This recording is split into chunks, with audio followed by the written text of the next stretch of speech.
اعوذ باللہ من الشیطان الرجیم بسم اللہ الرحمن الرحیم الف لام میم ذالک الکتاب لا ریب فیہ ھدی للمتقین الذین یؤمنون بالغیب ویقیمون الصلاة ومما رزقناہم ينفقون والذین یؤمنون بما انزل الیک وما انزل من قبلک وبالآخرۃ هم یوقنون اولئک علی ھدی من ربہم واولئک هم المفلحون۔ صدق اللہ العظیم۔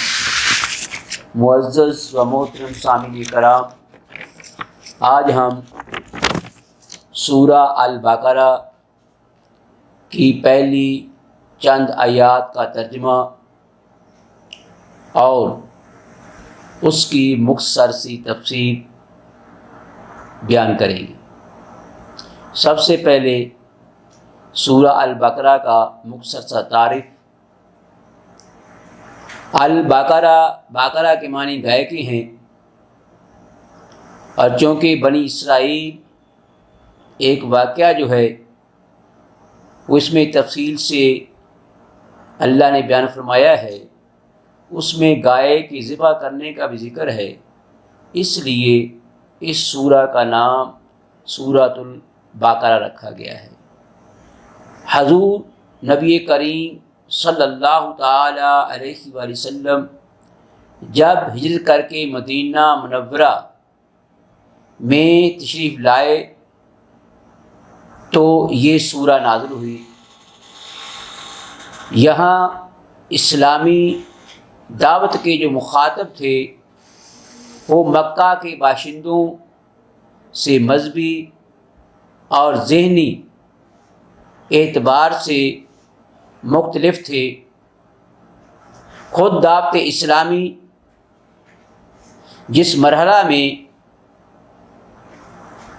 داخل ہو رہی تھی اس کی ضروریات اور تقاضے بھی بالکل نئے تھے، اس لیے ہمیں اس سورہ میں جو 40 رکوع اور 286 آیتوں پر مشتمل ہے، جس کے الفاظ 6031 اور حروف کی تعداد 20,000 ہے، مکی صورتوں کے اعتبار سے واضح فرق معلوم ہوگا۔ اہل مکہ مشرک و بت پرست تھے، وہی نبوت، قیامت وغیرہ کا کوئی تصور ان کے ذہن میں نہ تھا۔ قتل و غارت، لوٹ مار، میہ و فخر اور لذت محسوس کرتے تھے، اس لیے مکہ المکرمہ میں جو صورتیں نازل ہوئیں ان میں انہیں عقائد باطلہ اور اعمال فاسدہ کی اصلاح پیش نظر تھی۔ یثرب کے اصل باشندے گو انصار تھے، لیکن قوت و اقتدار جو تھا وہ یہود کے ہاتھ میں تھا۔ انصار مذہبی اور ذہنی طور پر یہود سے بہت متاثر سے، یہود کیونکہ اہل کتاب سے، اس لیے وحی، رسالت، قیامت، جنت، دوزخ وغیرہ پر ان کا ایمان تھا، لیکن بدقسمتی سے وہ اپنی قومی برتری کے نشہ میں اس حد تک مست ہو چکے تھے، اس حد تک آگے نکل چکے تھے کہ وہ یہ تصور بھی نہیں کر سکتے تھے کہ ان کے علاوہ نبوت و رسالت کسی اور کو بھی عطا کی جا سکتی ہے۔ عملی اعتبار سے ان کی پستی کا یہ عالم تھا کہ وہ معمولی صرف دنیاوی فائدے کے لیے تورات کی واضح آیتوں کا انکار، بلکہ ان میں رد و بدل کرنے سے بھی باز نہیں آتے تھے۔ تو یہ حالات تھے جب رحمت عالم صلی اللہ تعالی علیہ وآلہ وسلم نے مدینہ منورہ کی سرزمین پر اپنا قدم مبارک رکھا۔ یہود و نصارہ کو اسلام کی دعوت دی۔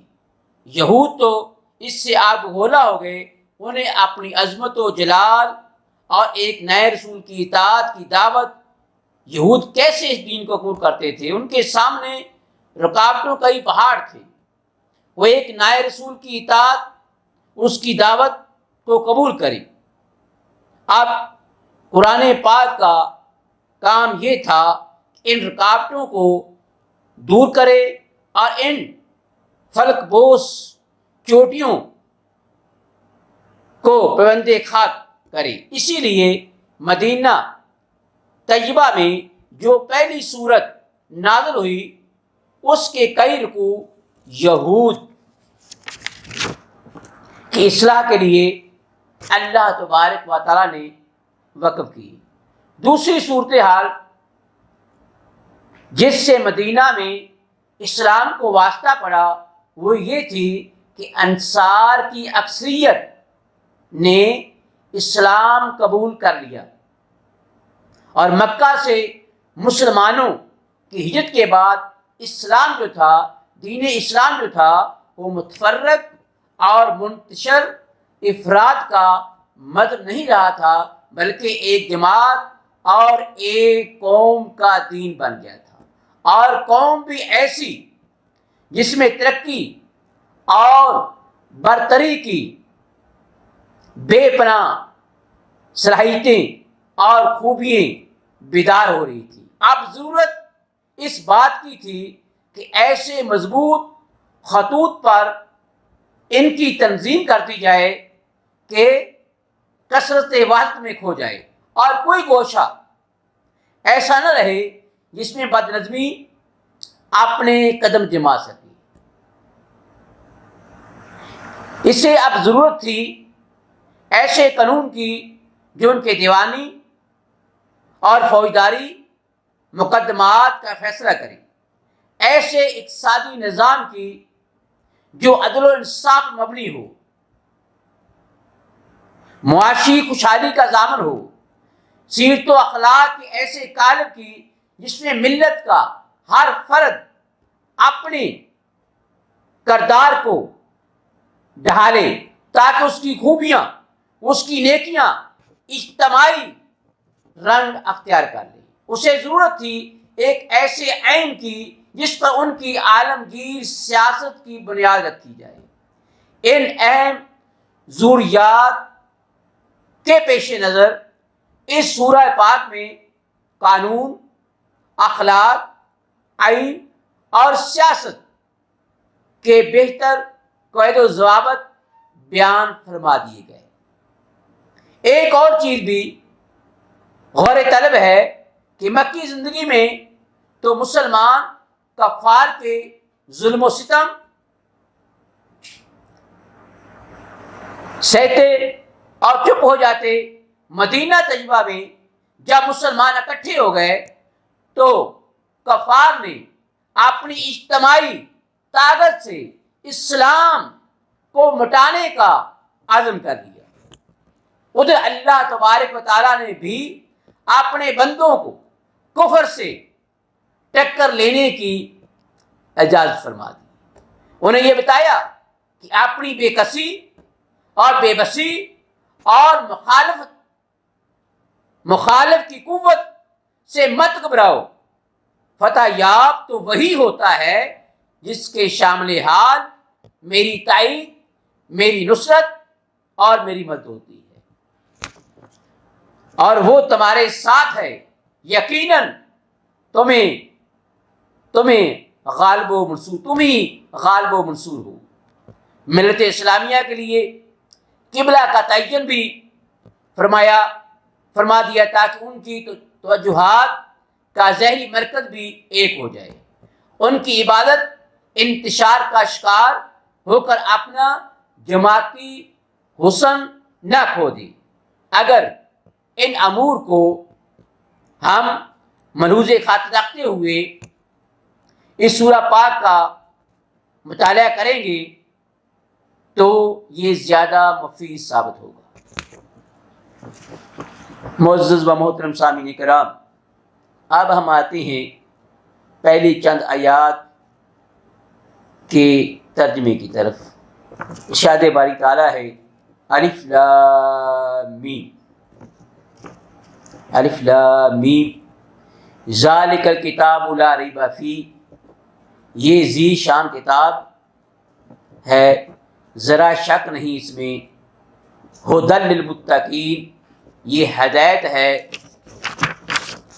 پرہیزگاروں کے لیے، الذین یؤمنون بالغیب، وہ جو ایمان لائے ہیں غیب پر، ویقیمون الصلاۃ، اور صحیح صحیح ادا کرتے ہیں نماز، ومما رزقناہم ینفقون، اور اس سے جو ہم نے انہیں رزق دیا ہے خرچ کرتے ہیں، والذین یؤمنون بما انزل الیک، اور وہ جو ایمان لائے ہیں اس پر اے حبیب جو اتارا گیا آپ پر، وما انزل من قبلک، اور جو اتارا گیا آپ سے پہلے، وبالآخرۃ ھم یوقنون، اور آخرت پر بھی وہ یقین رکھتے ہیں یعنی ایمان رکھتے ہیں، اولئک علی ھدی من ربہم، وہی لوگ ہدایت پر ہیں اپنے رب کی توفیق سے، وَأُولَئِكَ هُمُ الْمُفْلِحُونَ، اور وہی لوگ دونوں جہانوں میں کامیاب ہیں۔ یہ تو ہے اس کا ترجمہ۔ اب اس کی مختصر سی تفسیر ہم کرتے ہیں۔ ارشاد باری تعالیٰ ہے الف لام میم۔ معزز و محترم سامعین کرام، الف لام میم یہ حروف جو ہیں، ان حروف کو مقطعات کہتے ہیں، یہ اور بھی کچھ صورتوں کے شروع میں آئے ہیں۔ مفسرین کرام نے ان حروف کی تشریح کرتے ہوئے متعدد اقوال تعریف فرمائے ہیں،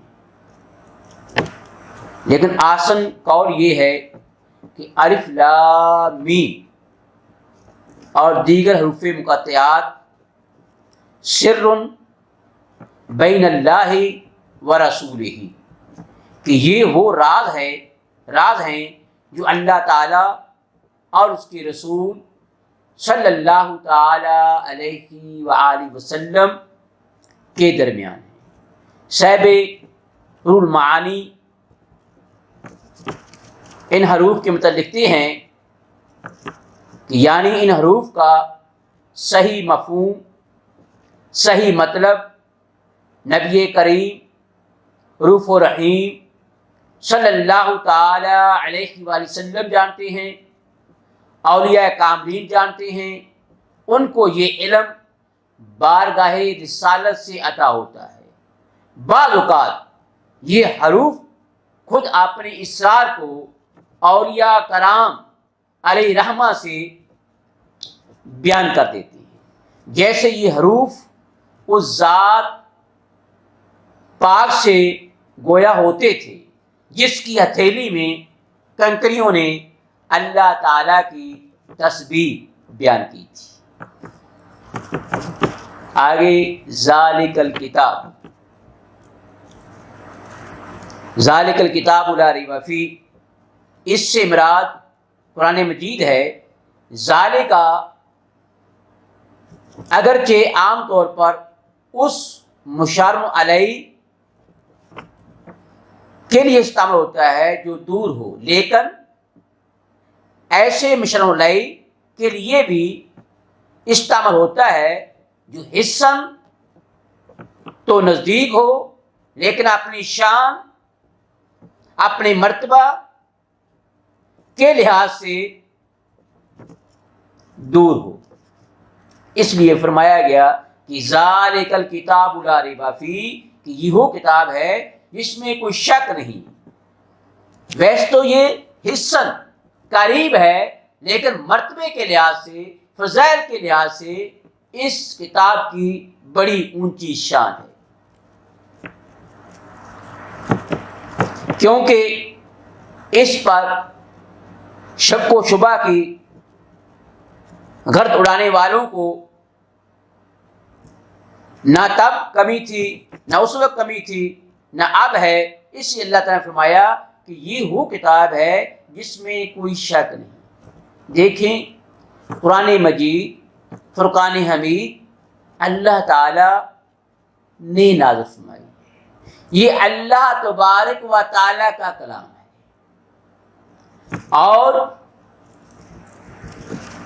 جس ہستی کے ذریعے یہ کتاب جناب محمد مصطفیٰ احمد مجتبی صلی اللہ تعالی علیہ وآلہ وسلم پر اتاری گئی، لانے والا جبریل امین ہے، جو اللہ تعالی کی نوری مخلوق فرشتوں کا سردار ہے۔ تو بھیجنے والا اللہ تبارک و تعالی ہے، لانے والے صادق اور امین نوری مخلوق کے سردار جناب جبریل امین ہیں۔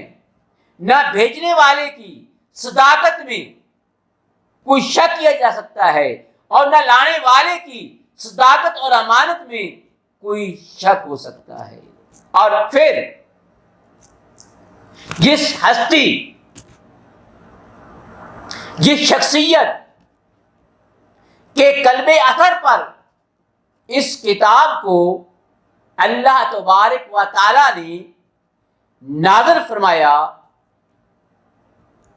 وہ ہستی ہے جس کو صرف اللہ تبارک و تعالیٰ صادق امین نہیں فرما رہا، صرف اس کے ماننے والے اہل ایمان اس کو صادق اور امین نہیں مانتے، بلکہ وہ ہستی ہے۔ مشرکین مکہ بھی میرے حبیب کو، میرے رسول پاک کو صادق اور امین کے القابات سے پکارتے ہیں۔ اس لیے یہ وہ اللہ تعالیٰ کی کتاب ہے کہ جس میں کوئی شک کی گنجائش ہے ہی نہیں۔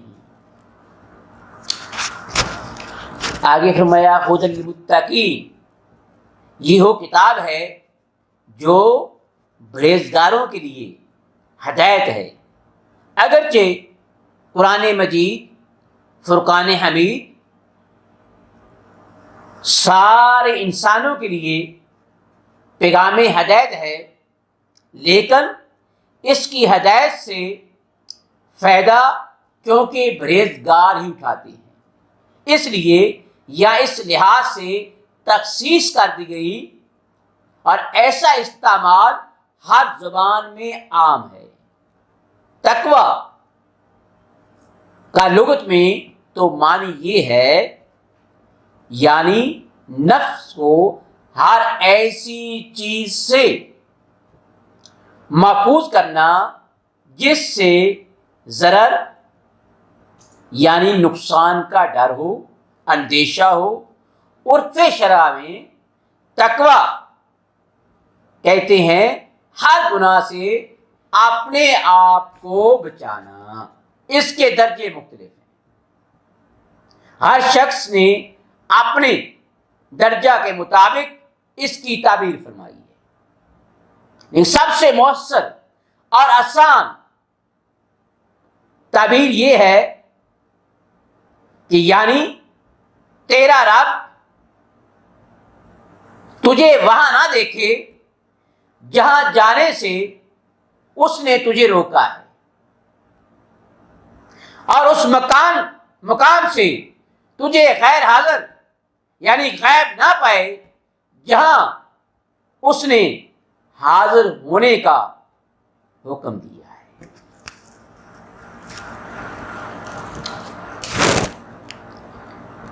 آگے الذین یقیمون سے لے کر مفلحون تک متقین کی علامات، ان کی صفات بیان کی گئی ہیں۔ جو قرآن کی ہدایت سے برابر ہوتے ہیں، ان کی پہلی علامت، ان کی پہلی صفت یہ ہے کہ وہ غیب پر ایمان لاتی ہیں۔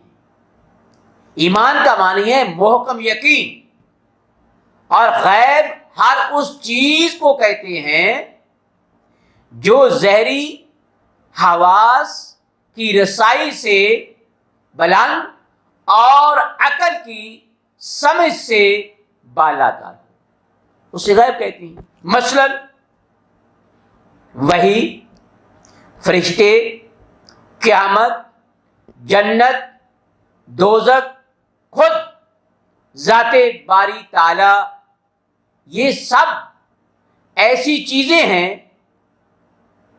جو نہ آنکھوں دیکھی جا سکتی ہیں اور نہ عقل سے سمجھی جا سکتی ہیں۔ ان کے جاننے کا فقط ایک ذریعہ ہے، اور وہ نبی کی ذات گرامی ہے۔ اس کی زبان حق کے ترجمان سے جو کچھ نکلے اس پر انسان محکم یقین رکھے۔ اس لیے ایمان بالغیب کو تقوی کی اولین شرط قرار دیا ہے، یعنی وہ شخص جس میں تقوی نہ ہو، جو پرہیزگار نہ ہو، اس میں یہ صفتیں نہیں پائی جا سکتی۔ ان چیزوں کے علاوہ شریعت اسلامیہ کی وہ کام جن کی حکمتوں کے سمجھنے سے انسانی عقل ابتدا میں تاثر رہتی ہے، یا وہ ارشادات جو اس کے ذاتی مفاد یا اس کی گروہی اور محدود وطنی منافع کے خلاف ہوتی ہیں، تو ایسے حکموں کو تسلیم کرنا بھی ایمان بالغیب میں داخل، یعنی نبی کی بتائی ہوئی ہر چیز کو سچا جانے، اور نبی کریم صلی اللہ تعالی علیہ وآلہ وسلم کے ارشادات کے مفید اور نفع مند ہونے پر اسے حق الیقین ہو۔ ان تمام رکاوٹوں کے باوجود وہ ان کو عملی جامہ پہنانے پر آمادہ ہو۔ اعتماد اور اطاعت کا یہ مقام جب تک کسی کو میسر نہیں ہوتا، وہ قرآن کی ہدایت سے کوئی فائدہ حاصل نہیں کر سکتا، بلکہ بے یقینی کی کیفیت اس کے تمام اعمال کو بے نتیجہ کر دیتی ہے۔ سن اے تہذیب حاضر کے گرفتار، غلامی سے بہتر ہے بے یقینی۔ تو معلوم ہوا کہ متقی کی پہلی صفت یہ ہے کہ حضور نبی کریم صلی اللہ تعالی علیہ وآلہ وسلم کی بتائی ہوئی تمام چیزوں پر محکم یقین رکھتا ہو۔ یہ متقی کی پہلی صفت ہے۔ متقی پرہیزگار کی دوسری علامت، دوسری صفت یہ ہے کہ وہ قرآن پاک میں یہ حکم کہیں نہیں کہ نماز پڑھا کرو، بلکہ جب بھی فرمایا تو یہی کہ نماز قائم کرو۔ تو علامہ راغب فرماتے ہیں کہ قائم کرنے کا مطلب یہ ہے کہ نماز کو تمام حقوق ظاہری اور تمام باطنی حقوق کے ساتھ ادا کرو۔ نماز کے ظاہری حقوق تو یہ ہیں کہ سنت نبوی صلی اللہ تعالی علیہ وآلہ وسلم کے مطابق ارکان بجا لائے گئے، اور باطنی حقوق یہ ہیں کہ خشوع میں ڈوبا ہوا ہو اور احسان کی کیفیت ہو، یعنی تو محسوس کر رہا ہو کأنک تراہ، گویا تو اپنے معبود حقیقی یعنی رب کریم کو دیکھ رہا ہے، ورنہ کم از کم اتنا ضرور ہو فَإِنَّهُ يَرَاكَ کہ تیرا رب تجھے دیکھ رہا ہے۔ اس ذوق و شوق سے ادا کی ہوئی نماز ہی وہ نماز ہے جسے میرے آقا، آپ کے آقا جناب محمد مصطفیٰ احمد مجتبیٰ صلی اللہ تعالی علیہ وآلہ وسلم نے دین کا ستون اور مومن کی معراج فرمایا ہے۔ میرا قیام بھی حجاب، میرا سجود بھی حجاب۔ اگلی صفت متقین کی وہ ہے جو اللہ تبارک و تعالیٰ نے انہیں مال و دولت رزق عطا فرمایا ہے اس میں سے اللہ کی راہ میں خرچ کرنا۔ رزق لوگ تمہیں رزق کہتے ہیں حصہ اور بخشش کو، خواہ حصی ہو یا مانوی ہو۔ مال، اولاد، علم و معرفت اس لحاظ سے سب رزق ہیں، اور جہاں بھی رزق کا یہی لغوی معنی مراد ہے۔ اس ایس سے پتہ چلا کہ جو کچھ کسی کے پاس ہے، مال و جاہ، علم و عرفان ہو، کسی کا اپنا نہیں بلکہ سب کا سب اللہ تعالیٰ کا عطا کیا ہوا ہے، اللہ تعالیٰ کا دیا ہوا ہے۔ نیز اللہ تعالیٰ کی خوشنودی اسی میں ہے کہ وہ اس میں بخل نہ کرے، یعنی جو اللہ تبارک و تعالیٰ نے اسے مال و دولت، علم و عرفان عطا فرمایا ہے، اس کے خرچ کرنے میں بخل سے، کنجوسی سے کام نہ لے، بلکہ جو ان نعمتوں سے محروم ہیں ان میں تقسیم کرتا رہے۔ دولت مند اپنی دولت سے، عالم اپنے علم سے، اور عارف اپنے روحانی فیوزات سے مستحقین کو مالا مال کرے۔